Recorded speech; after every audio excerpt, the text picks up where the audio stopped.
ಇಷ್ಟು ನಮ್ಮ ಈ ಒಂದು ಲಾಗಿನ್ ಮಾಹಿತಿ ಬಗ್ಗೆ ನಾವು ಈಗ ಹೇಗೆ ನಾವು ಲಾಗಿನ್ಸ್ ನ ಕ್ರಿಯೇಟ್ ಮಾಡಿಸ್ಕೊಳ್ಳೋದು ಹೊಸ ಸಿಸ್ಟಮ್ ನಲ್ಲಿ ಅನ್ನೋದ್ರ ಬಗ್ಗೆ ತಿಳ್ಕೊಂಡಿದ್ದೀವಿ.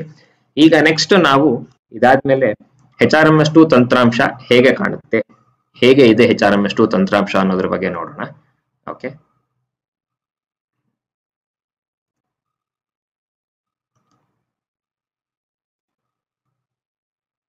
HRMS2 ತಂತ್ರಾಂಶದಲ್ಲಿ ನೀವು ಈಗ ಗಮನಿಸಬಹುದು, ಇದು HRMS2 ತಂತ್ರಾಂಶದ ಒಂದು ಲ್ಯಾಂಡಿಂಗ್ ಪೇಜ್ ಆಗಿರುತ್ತೆ. ನಿಮಗೆ ಒಂದು URL ನ ಶೇರ್ ಮಾಡ್ತಾರೆ, ವೆಬ್ಸೈಟ್ ಅಡ್ರೆಸ್ ನ. ಆ ವೆಬ್ಸೈಟ್ ಅಡ್ರೆಸ್ ನ ನೀವು ನಿಮ್ಮ ಗೂಗಲ್ ಕ್ರೋಮ್ ಅಥವಾ ಮೊಜಿಲ್ಲಾ ಫೈರ್ಫಾಕ್ಸ್ ಅಥವಾ ಮೈಕ್ರೋಸಾಫ್ಟ್ ಎಡ್ಜ್ ಇಂಥ ಬ್ರೌಸರ್ಗಳಲ್ಲಿ ನೀವು ಎಂಟ್ರಿ ಮಾಡಿದಾಗ ನಿಮಗೆ ಈ ರೀತಿಯಾಗಿ ಒಂದು ವೆಬ್ ಪೇಜ್ ಓಪನ್ ಆಗುತ್ತೆ. ಇದು ನಮ್ಮ HRMS2 ತಂತ್ರಾಂಶದ ಮೊದಲನೇ ಲ್ಯಾಂಡಿಂಗ್ ಪೇಜ್. ವೆಬ್ಸೈಟ್ ಅಲ್ಲಿ ಎಂಟ್ರಿ ಮಾಡಿದ ತಕ್ಷಣ ಇದರಲ್ಲಿ ನಿಮಗೆ ಇಲ್ಲಿ ನೋಡಿದ್ರೆ ಮೇಲ್ಗಡೆಯಲ್ಲಿ ಲ್ಯಾಂಗ್ವೇಜ್ ಸೆಲೆಕ್ಷನ್ಗೆ ಇಂಗ್ಲಿಷ್ ಮತ್ತೆ ಕನ್ನಡ ಎರಡು ಲ್ಯಾಂಗ್ವೇಜ್ ಸೆಲೆಕ್ಷನ್ ಮಾಡ್ಕೋಬಹುದು. ಇಲ್ಲಿ ಥೀಮ್ ಸೆಲೆಕ್ಷನ್ ಕೂಡ ಮಾಡ್ಕೋಬಹುದು. ಯಾವ ಕಲರ್, ಈಗ ಇದು ಬ್ಲೂ ಥೀಮ್ ನಲ್ಲಿದೆ, ಈಗ ನಿಮ್ಗೆ ಇದು ಗ್ರೇ ಥೀಮ್ ಬೇಕು, ಗ್ರೀನ್ ಕಲರ್ ಥೀಮ್ ನಲ್ಲಿ ಬೇಕು ಅಂದ್ರೆ ಈ ಒಂದು ಅಕ್ಷರಗಳ ಬಣ್ಣನ ಬದಲಾಯಿಸಕ್ಕೆ ಈ ಒಂದು ಥೀಮ್ಸ್ ನ ಯೂಸ್ ಮಾಡಬಹುದು. ಕೊನೆಯದಾಗಿ ಇಲ್ಲಿ ಒಂದು ನಾವು ಈ ಅಕ್ಷರಗಳ ಫಾಂಟ್ ಸೈಜ್ ನ ಜಾಸ್ತಿ ಮಾಡ್ಲಿಕ್ಕೆ ಈ ಒಂದು ಕೊನೆ ಒಂದು ಆಪ್ಷನ್ ಇದೆ. ಈ ಆಪ್ಷನ್ ಅಲ್ಲಿ ನೀವು ಫಾಂಟ್ ಸೈಜ್ ನ ಜಾಸ್ತಿ ಮತ್ತೆ ಕಡಿಮೆ ಮಾಡ್ಕೊಡೋದು ಕೂಡ ಮಾಡಬಹುದು. ಓಕೆ, ಇದರಲ್ಲಿ ಮೊದಲನೇದಾಗಿ ನಿಮ್ಗೆ ಈ ಪೇಜ್ ಬಂದ ತಕ್ಷಣ ನೀವು ಇಲ್ಲಿ ಲಾಗಿನ್ ಆಗ್ಬೇಕಾಗಿರುತ್ತೆ. ಲಾಗಿನ್ ಹೇಗೆ ಆಗ್ತೀರಾ ಅಂತಂದ್ರೆ ನಾನು ಈಗಾಗಲೇ ಹೇಳ್ದಂಗೆ HRMS1 ನಲ್ಲಿ ನೀವು ಯಾರಿಗೆ ಲಾಗಿನ್ ಕ್ರಿಯೇಟ್ ಮಾಡಿಸಿಕೊಟ್ಟಿರ್ತೀರಾ ಅಂತವ್ರು ಮಾತ್ರ ಇಲ್ಲಿ ಲಾಗಿನ್ ಆಗ್ಲಿಕ್ಕೆ ಸಾಧ್ಯ ಇರುತ್ತೆ. ದಯಮಾಡಿ ಅದರಿಂದ ನೀವು ಯಾರಿಗೆ ಲಾಗಿನ್ ಕ್ರಿಯೇಟ್ ಮಾಡಬೇಕು ಅನ್ನೋದನ್ನ ಖಾತ್ರಿ ಪಡಿಸ್ಕೊಂಡು ಆ ಮಾಹಿತಿನ ಕೊಟ್ಟು ಇಲ್ಲಿ ಲಾಗಿನ್ಸ್ ನ ಕ್ರಿಯೇಟ್ ಮಾಡಿಸ್ಕೊಳ್ಳಿ. ಕ್ರಿಯೇಟ್ ಆಗಿದ ಮೇಲೆ ಇಲ್ಲಿ ಲಾಗಿನ್ ಆಗೋದು ಹೇಗೆ ಅಂತ ನಾನು ಇನ್ನು ಮುಂದೆ ತೋರಿಸ್ಕೊಡ್ತೀನಿ. ಮೊದಲನೇದಾಗಿ ನಾವು ಈಗ ಇನಿಷಿಯೇಟರ್ ಇಂದ ಲಾಗಿನ್ ಆಗೋಣ. ಇನಿಷಿಯೇಟರ್ ಅಲ್ಲಿ ಲಾಗಿನ್ ಆದ್ರೆ ಏನೇನು ನಾವು ಅಲ್ಲಿ ಕೆಲಸ ಮಾಡಬಹುದು ಇನಿಷಿಯೇಟರ್ ಲಾಗಿನ್ ಇಂದ ಅನ್ನೋದನ್ನ ತಿಳ್ಕೊಳ್ಳೋಣ. ಮೊದಲನೇದಾಗಿ ಲಾಗಿನ್ ಆಗ್ಬೇಕಾದ್ರೆ ನಾನು ಇಲ್ಲಿ ಇನಿಷಿಯೇಟರ್ KGID ಹಾಕ್ತೀನಿ. ಒಂದು ಪಾಸ್ವರ್ಡ್ ಅನ್ನ ನಿಮ್ಗೆ ಜನರೇಟ್ ಮಾಡಿ ಈಗಾಗಲೇ ಕೊಟ್ಟಿರ್ತಾರೆ. ಆ ಪಾಸ್ವರ್ಡ್ ಅನ್ನ ನೀವು ಬದಲಾಯಿಸಿಕೊಳ್ಳಲು ಕೂಡಬಹುದು. ಡಿಫಾಲ್ಟ್ ಪಾಸ್ವರ್ಡ್ ಒಂದು ಜನರೇಟ್ ಮಾಡಿ ಕೊಟ್ಟಿರ್ತಾರೆ. ಆ ಡಿಫಾಲ್ಟ್ ಪಾಸ್ವರ್ಡ್ ಏನಿರುತ್ತೆ ಅದನ್ನ ಮೊದಲನೇ ಸಲ ಎಂಟ್ರಿ ಮಾಡಿ. ಎಂಟ್ರಿ ಮಾಡಿದ ತಕ್ಷಣ ಇಲ್ಲಿ ನಿಮ್ಗೆ ಒಂದು ಕ್ಯಾಪ್ಚಾ ಕಾಣಿಸ್ತಾ ಇರುತ್ತೆ. ಈ ಕ್ಯಾಪ್ಚಾನ ನೀವು ಇಲ್ಲಿ ಎಂಟ್ರಿ ಮಾಡಬೇಕಾಗಿರುತ್ತೆ.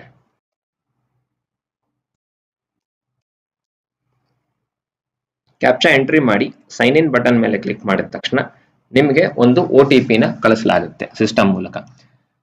ಈ ಒಂದು OTP ಎಂಟ್ರಿ ಮಾಡಿ ಈ ಬಟನ್ ಮೇಲೆ ಕ್ಲಿಕ್ ಮಾಡಿದ ತಕ್ಷಣ ನೀವು ಇಲ್ಲಿ ಸಿಸ್ಟಮ್ಗೆ ಲಾಗಿನ್ ಆಗಬಹುದಾಗಿರುತ್ತೆ.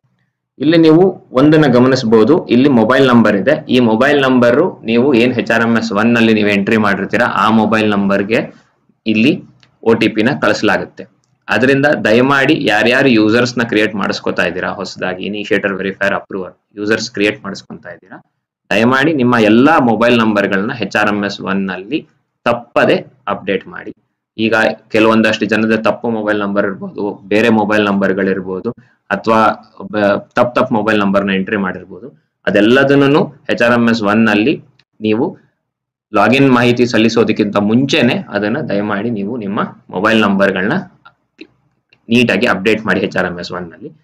ಆಗ ನಿಮ್ಗೆ ಏನಾಗುತ್ತೆ ಅಂತಂದ್ರೆ HRMS2ಗೆ ಲಾಗಿನ್ ಆಗ್ಬೇಕಾದ್ರೆ ನಿಮ್ಗೆ ಈ ಒಂದು OTP ಎಂಟ್ರಿ ಆಗ್ಬೇಕಾದ್ರೆ ಬರ್ತಕ್ಕಂಥ ಸಮಸ್ಯೆಗಳನ್ನ ನೀವು ಅದನ್ನ ತಡೆ ಒಡ್ಬಹುದು.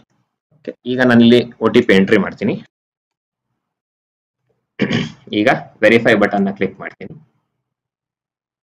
ವೆರಿಫೈ ಬಟನ್ ನ ಕ್ಲಿಕ್ ಮಾಡಿದಾಗ ಈಗ ನಾವು ಇಲ್ಲಿ ನೋಡಬಹುದು, ನಮ್ದು ಇದು ಸರ್ವಿಸಸ್ ಪೇಜ್ ಅಥವಾ ಡ್ಯಾಶ್ ಬೋರ್ಡ್ ಪೇಜ್ ಅಂತ ನಾವು ಇದನ್ನ ಕರಿತೀವಿ. ಇಲ್ಲಿ ಏನಂತಂದ್ರೆ ನಾವು ಈಗಾಗಲೇ ಹೇಳ್ದಂಗೆ HRMS2 ನಲ್ಲಿ ಪ್ರತಿಯೊಂದು ಒಂದು ಎಂಪ್ಲಾಯಿ ಲೈಫ್ ಸೈಕಲ್ ಅಲ್ಲಿ ಏನಿದೆ ಆ ಒಂದು ಲೈಫ್ ಸೈಕಲ್ ಅಲ್ಲಿ ಬರ್ತಕ್ಕಂಥ ಪ್ರತಿಯೊಂದು ಇವೆಂಟ್ಗೂ ಕೂಡ ನಾವು ಮಾಡ್ಯೂಲ್ಸ್ ನ ಡಿಸೈನ್ ಮಾಡಿದೀವಿ. ಈಗ ಅದೇ ರೀತಿಯಾಗಿ ಇಲ್ಲಿ ನೀವು ನೋಡಿದ್ರೆ ಪ್ರತಿಯೊಂದು ಮಾಡ್ಯೂಲ್ಸ್ ಗಳನ್ನು ಇಲ್ಲಿ ಲಿಸ್ಟ್ ಆಗಿರುತ್ತೆ. ನಾನು ಇನಿಷಿಯೇಟರ್ ಇಂದ ಲಾಗಿನ್ ಆದಾಗ ಲೆಫ್ಟ್ ಸೈಡ್ ಅಲ್ಲಿ ಇದನ್ನ ನಾವು ಮೆನು ಐಕಾನ್ ಅಂತೀವಿ. ಈ 3 ಗೀಟ್ ಏನ್ ಕಾಣಿಸ್ತಾ ಇದೆ ಇದನ್ನ ನಾವು ಮೆನು ಐಕಾನ್ ಅಂತೀವಿ. ಇಲ್ಲಿ ನಾವು ಮತ್ತೆ ಲ್ಯಾಂಗ್ವೇಜ್ ಸೆಲೆಕ್ಷನ್ಗೆ ಇಲ್ಲಿ ಒಂದು ಆಪ್ಷನ್ ಇದೆ. ಇಲ್ಲಿ ನಾವು ರೋಲ್ ನ ಸೆಲೆಕ್ಟ್ ಮಾಡ್ಕೊಳ್ಳಿಕ್ಕೆ, ಈಗ ಒಂದ್ ವೇಳೆ ನಾವೇನಾದ್ರೂ ಒಂದೇ ಒಬ್ಬ ವ್ಯಕ್ತಿ 2 ಇನ್ಚಾರ್ಜ್ ನಲ್ಲಿ ಇದ್ದಾಗ, ಇನಿಷಿಯೇಟರ್ ವೆರಿಫೈರ್ ಒಬ್ಬರೇ ಆಗಿದ್ದಾಗ ಅಥವಾ ವೆರಿಫೈರ್ ಅಪ್ರೂವರ್ ಒಬ್ಬರೇ ಆಗಿದ್ದಾಗ ಅಂತ ಟೈಮ್ ನಲ್ಲಿ ಇಲ್ಲಿ ರೋಲ್ ನ ಚೇಂಜ್ ಮಾಡ್ಕೊಳ್ಳಿಕ್ಕೆ ಒಂದು ಐಕಾನ್ ಇದೆ. ಈಗ ಇದನ್ನ ನಾನು ಈಗಾಗಲೇ ತೋರಿಸ್ದಂಗೆ ನಮ್ಮ ಕಲರ್ ಚೇಂಜ್ ಮಾಡ್ಕೊಳ್ಳಿಕ್ಕೆ ಮತ್ತೆ ಇದು ಫಾಂಟ್ ಸೈಜ್ ಚೇಂಜ್ ಮಾಡ್ಕೊಳ್ಳಿಕ್ಕೆ. ಲಾಗಿನ್ ಆದ ತಕ್ಷಣ ಇಲ್ಲಿ ರೈಟ್ ಸೈಡ್ ಅಲ್ಲಿ ನಾವು ಯಾರ ಹೆಸರಲ್ಲಿ ಲಾಗಿನ್ ಆಗಿದೀವಿ ಅನ್ನೋದನ್ನ ಇಲ್ಲಿ ನೋಡ್ಬೋದು. ಮತ್ತೆ ನಾವು ಇಲ್ಲಿ ಯಾವ ಡಿಪಾರ್ಟ್ಮೆಂಟ್ ನಮ್ಮ ಆಫೀಸ್ ಡೀಟೇಲ್ಸ್ ಎಲ್ಲ ಇಲ್ಲಿ ಕಾಣುತ್ತೆ. ಇಲ್ಲಿ ನಮಗೆ ಯಾವ ಮಾಡ್ಯೂಲ್ ಅಸೈನ್ ಆಗಿದೆ ಅನ್ನೋದ್ರ ಬಗ್ಗೆ ನಾವು ಇಲ್ಲಿ ಎಲ್ಲದನ್ನು ನೋಡ್ಕೋಬಹುದು. ಓಕೆ, ಕೆಲವೊಂದು ರಿಪೋರ್ಟ್ಸ್ ಕೂಡ ಇಲ್ಲಿ ನಮಗೆ ಜನರೇಟ್ ಆಗಿರುತ್ತೆ. ಈ ರಿಪೋರ್ಟ್ಸ್ ನ ಮೂಲಕ ಕೂಡ ನಾವು ನಮ್ಗೆ ಕೆಲವೊಂದು ಏನೇನು ರಿಪೋರ್ಟ್ಸ್ ಗಳಿದಾವೆ ಆ ರಿಪೋರ್ಟ್ಸ್ ನ ಕೂಡ ಡೌನ್ಲೋಡ್ ಮಾಡ್ಕೊಳ್ಳಿಕ್ಕೆ ಈ ಒಂದು ರಿಪೋರ್ಟ್ಸ್ ಮಾಡ್ಯೂಲ್ ಇಲ್ಲಿ ಯೂಸ್ ಮಾಡಬಹುದು. ಓಕೆ.